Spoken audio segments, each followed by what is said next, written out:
हाय, मेरा नाम वंदना सक्सेना है। मैं एक स्कूल की साइंस टीचर और प्रिंसिपल हूँ स्कूल की। और 30 सालों से रोज कुछ ऐसा नया करती हूँ और सीखती हूँ जिससे मेरे बच्चों की टीचिंग लर्निंग एक्सपीरियंस को ज़्यादा मज़ेदार बना सकूँ। अगर मेरा वीडियो आपको पसंद आए तो इसको लाइक कीजिए और शेयर कीजिए और सब्सक्राइब कीजिए और बेल को तो ज़रूर दबा दीजिए ताकि बेल बजती रहे जब भी मैं कुछ नया आपके साथ शेयर करना चाहूँ।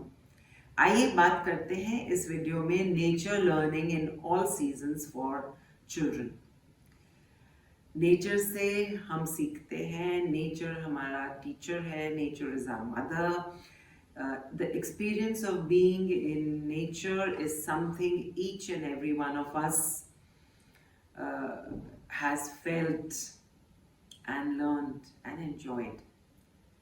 टीचर्स को नेचर से बहुत सारे ऐसे लेसन्स मिलते हैं और एक ऐसा एनवायरनमेंट, एक ऐसा माहौल टीचर्स बच्चों को दे सकते हैं जो कि कोई भी और चीज़ उसको सब्स्टिट्यूट नहीं कर सकता।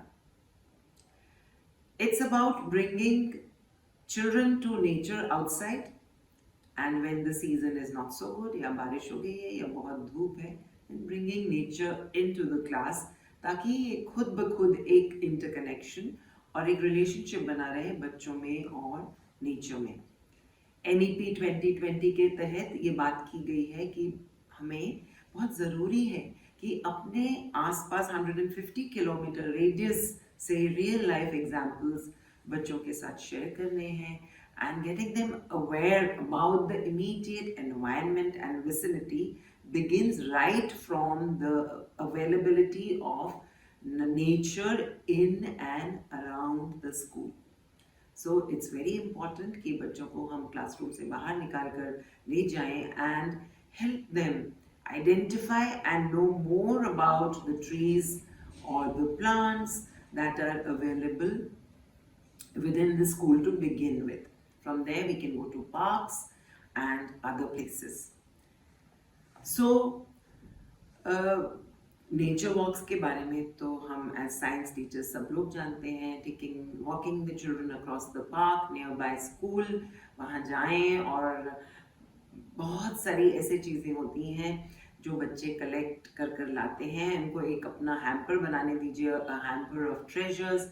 उसमें अलग अलग किस्म के पत्ते हो सकते हैं, dried pieces of tree barks हो सकते हैं, कभी कभी लाइचन वहाँ पे मिल जाता है और ट्विग्स मिलते हैं, कभी कभी फेदर मिलते हैं और कभी कभी अलग अलग रंगों के अलग अलग पैटर्न्स में उन्हें पत्थर मिलते हैं। तो इस तरह का हैम्पर हमेशा मेक श्योर कि हमारे क्लास में हर बच्चे के पास ये हैम्पर होना चाहिए, एक नेचर हैम्पर के नाम से। एक सैक में, एक बोरी में आप उसको स्टोर कर सकते हैं। this way we can bring nature into the classroom और इन चीज़ों से फिर हम खेल सकते हैं और बच्चों को बहुत कुछ सिखा सकते हैं। फॉर एग्जाम्पल मैथ्स में काउंटिंग के लिए एक मैथ टीचर अलग अलग ऑब्जेक्ट्स खोजते हैं। सो फिंगर्स को यूज़ करना, ये सेक्शंस को हमें यूज़ करना और बैग में बुक्स हैं उनको यूज़ करना, उससे बेहतर होगा कि ये हैम्पर में से बच्चे अपने कुछ नेचुरल ऑब्जेक्ट्स को निकाल कर उनको काउंटर्स की तरह यूज़ करें।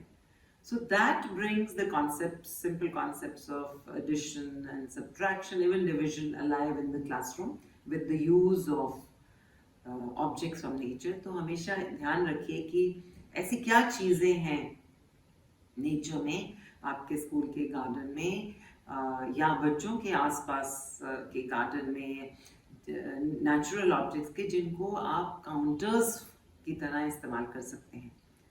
इससे children when they touch and count with something like leaves or something like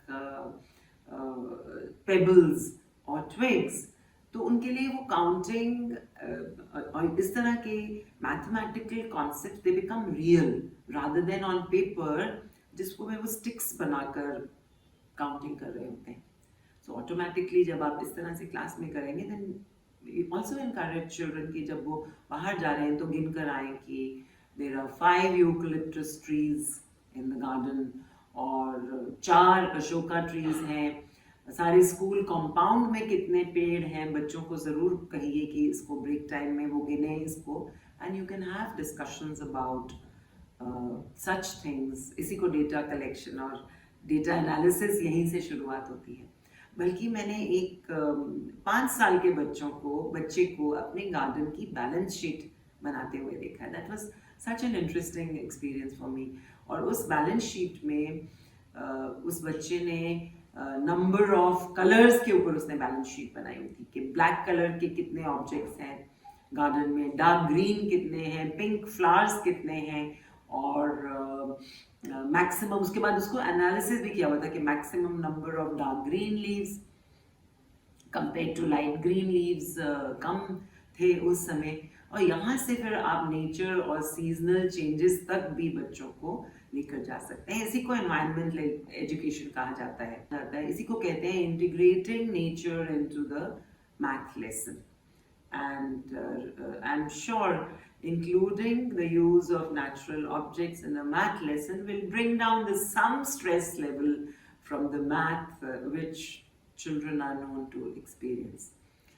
So और दूसरी चीज़ जो हम बच्चों को सिखा सकते हैं by bringing nature indoors is art experiences. और इसमें कोलाज मेकिंग का हमारा एक्सपीरियंस बहुत अच्छा रहा है. You can encourage children to come back again with their holiday hampers of all natural things that they saw when they were out on a holiday, और उसका आप कोलाज बना सकते हैं. And using different mediums and different kinds of things to create a single collage. वो team effort भी हो सकता है या बच्चा अकेला बना सकता है. And it's like storing all memories onto one single art piece. And this is a very short way of encouraging children to be imaginative.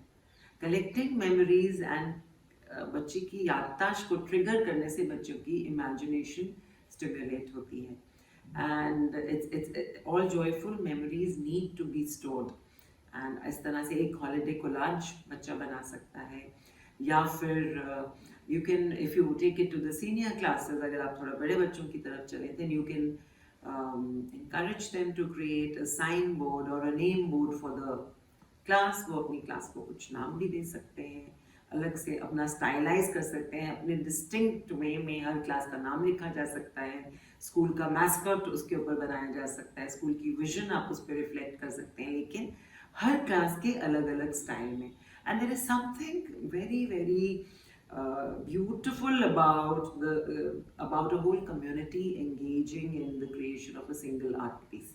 उसका aesthetics जो निकल कर आता है वो अलग ही होता है. उसमें बहुत सारा प्यार, love and a sense of belonging आपको मिलेगा. तो इस तरह से हम बच्चों को इंस्पायर कर सकते हैं, मोटिवेट कर सकते हैं of bringing nature indoor into the classroom to learn math and art, and of course going out for treks and tours or for picnics or going for a picnic to the garden is something that we are all aware of and engage often in.